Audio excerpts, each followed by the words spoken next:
You ask Tiger to calculate. This deals with linear inequalities with one unknown. The final result is k greater than 10. Let's solve it step by step. Group all constants on the right side of the inequality. Add 99 to both sides.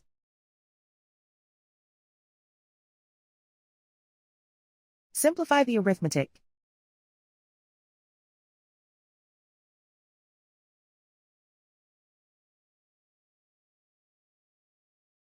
Isolate the k.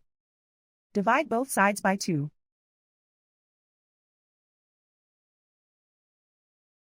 Simplify the fraction.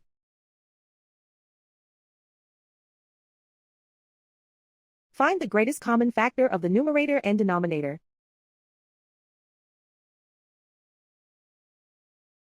Factor out and cancel the greatest common factor.